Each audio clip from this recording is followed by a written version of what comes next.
All right, we are back, and what a lovely interview that last one was. We're ready for yet another lovely interview with a brand new team and the same lovely interviewers. A lot of loveliness going on right now. We have got Yoake with Stevie MacLeod and Charlie Roode. Let's take it away.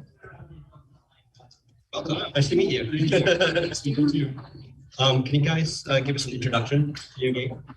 Yeah, so it's a 2.5D science fiction game where you play as this younger sister character who is dealing with revealing different things throughout her dreams. So you kind of solve a bunch of puzzles and then get maybe another sibling that joins some part of the game. And overall, it's just supposed to be a story about like coping, loss, grief, and just the general struggle of getting. And what were your roles on the game? So I did ARM, and I did odd jobs. Kind of. Fill in whatever you can. Yeah. She primarily did art. I primarily did programming. We had a couple other students helping us with audio and some background. A little bit of extra programming as well. But yeah, as Mario was saying, it's kind of a mix of everything here for the project. Yeah. I mean, there's a lot of jobs that you have to fill in when you're making games. Yeah, definitely. It's a pretty small core team, so yeah, a lot of juggling different things. Right. Where did the game how did it start? Where did it come from? Sure, I think you have more to say. So the game, the concept itself is based off of, so the characters loosely based off of myself and my sister. We lost our mother a few years ago, and she was much younger than I was, and I kind of wanted this to be I went all the way across the country to go to college, so she's all the way at home in California. And I wanted to kind of be like my love letter to her, I'm always thinking about you and I'm always here for you. And also that the things that we've gone through are not easy. And that I've struggled through them and it's fair for her to struggle through them as well. For the actual look of the game and stuff, we experimented about a year ago with the game jam where we decided that we kind of liked the feeling of having a flat illustration pop up against a 3D background. So kind of one, give it that high contrast of oh, clearly this is an odd one out, while also making use of our the skills we had at hand. Yeah, so Mario is a primarily 2D artist, and I'm primarily not an artist. I can move things around, so it was it kind of made sense for us to experiment with this idea of having a 3D space and a character that moves around in that 3D space, but having themselves and various props be 2D. And as you may have seen in the game, the characters, a lot of the important props that the characters interact with have a kind of scribbled outline on them, which, as Mario was saying, is meant to kind of pop them out for us, kind of children's drawing kind of thing. So that was really interesting and fun for us to play around with and find that good balance for us to use. Yeah. I wanted to ask particularly about the scribbles over the main character's face. Yeah, so some of it was while the story is based off of what happened to my sister and I, the whole concept of using someone that's terribly human and feeling vulnerable alone is not particularly unique.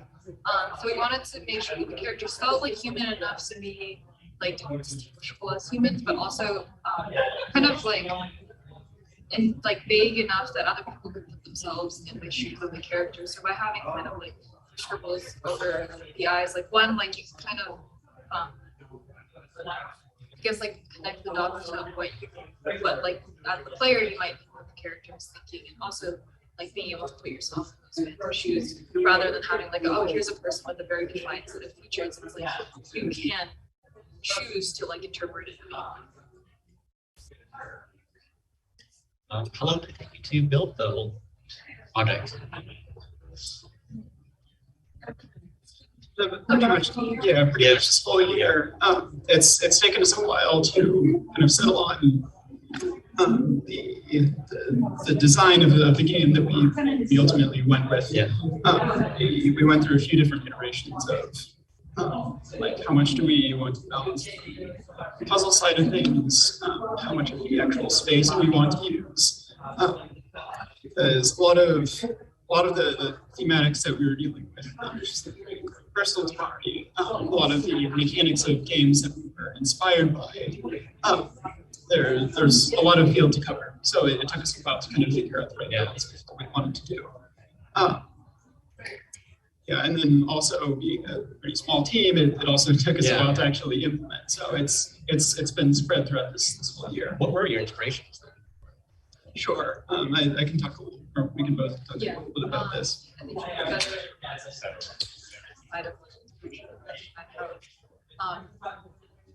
I guess there's a bunch of different games that were our inspiration. Like if I list any of them off, like it's very specific from them. Like I'm a huge fan of Japanese style horror games. So one of them was Fatal Frame 5, which like is a 3D like action kind of action. It's like a survival horror game. Pretty different. Yeah, very different from our no fail state game. But the lighting and the atmosphere, like kind of eeriness, that isn't necessarily just like pounded by like, oh, here's a jump scare that's gonna come around and it's like, oh, this whole area feels kind of like creepy. And we didn't want it to be like a horror game, but it is still supposed to be kind of like off-putting enough to be like, okay, yeah, like this is not reality. You know, and like this character it's trapped inside of her own mind, where she's like seeing all of these things and feeling it's kind of like isolation. The other like big ones were Yomawari, which is That's fine. It doesn't have to have but it's like this young girl like walks around the town one night and there's a bunch of monsters and stuff.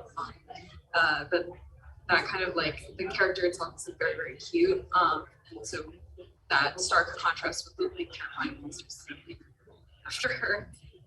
So those were the two like aesthetic slash like how I guess experienceable like comparable. Yeah, I can talk about the more mechanical side of things.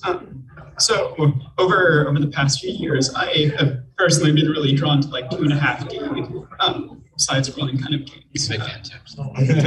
Particularly Inside is a big one.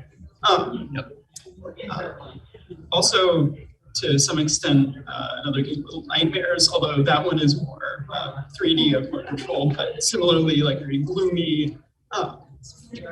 Yeah, and the scenes are kind of squashed, so there's not a huge amount of depth toward the background. It's just kind of a confined space. We were also inspired by Greece. I don't know if the S is fully pronounced. I think it's French. So maybe not. It's a beautiful game. Yeah, so that one's definitely a very different direction. That one's all 2D and kind of like watercolor style. Right. I tried to take inspiration from how they how they emphasize color as you like breathe life back into the scenery. And our entire game takes place throughout night, so we have to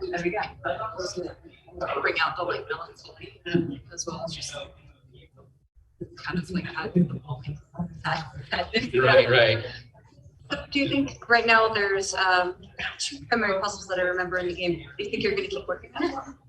So we actually have stuff that did not make it into the demo. We have another level which deals with kind of like feeling kind of like aimless and lost, as well as like how in our lives there's no like one definitive correct answer to everything. So that part is currently being implemented, but we did kind of want it to be a bite-sized experience. So there's like that level and then a little bit more. Yeah. As far as like expand the end is like the character, which is like Daybreak, so hence the name. Gotcha. Yeah, so we do have planned out kind of like a full scope of what we want the story to be. Yeah, we'll still have to figure out how we want to go about implementing that, if we want to like rework anything. But I think ultimately, yes, we would like to continue working on it in some capacity. Excellent. See what you do with that. Yeah, I do. Definitely should. Yeah, yeah. I think I have one final question for you, which is that how did you decide to do the